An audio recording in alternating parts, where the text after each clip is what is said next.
You guys are going to be completely shocked right now because every now and again, something sane happens, or at least roughly sane happens on CNN.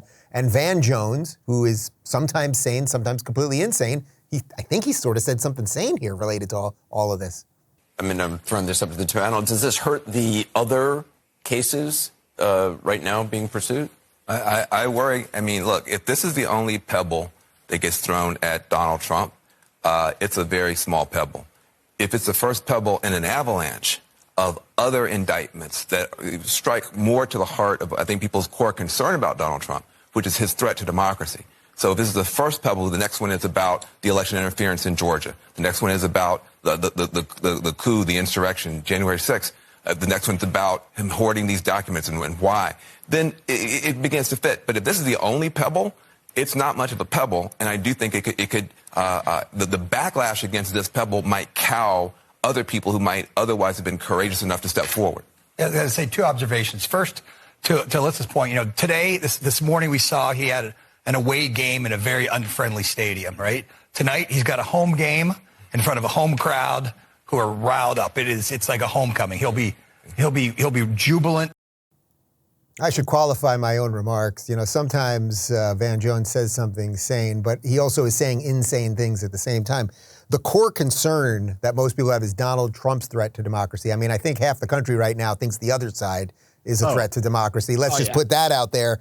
But my point on the sanity side was that if this is the only pebble, meaning that he's arguing in a way that this isn't that much. John, what do you think of the case itself right now? These 34 charges, it sounds like most of them should have been misdemeanors. They've been boosted to felonies. We got Stormy Daniels now owes Trump money. The whole thing is so confusing.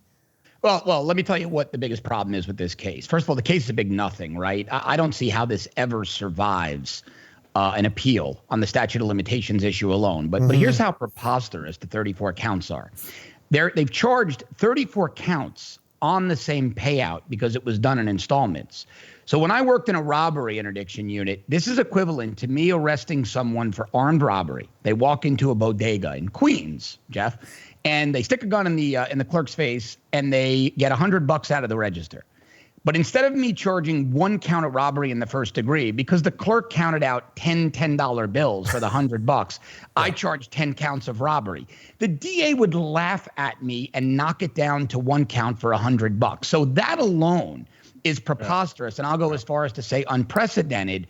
But I do think Georgia and the feds are going to come with subsequent indictments that might have a little bit more meat. This New York case, to me, is frivolous nonsense. Now, a New York City judge is never going to dismiss this. I should say it's 98% chance they won't dismiss it. Anything could happen. But I don't see how this could ever survive on an appeal. If you'd like more sane takes on our insane world, check out our direct message clips playlist.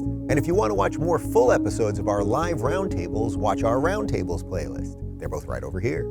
And to get notified of all future videos, be sure to subscribe and click the notification bell.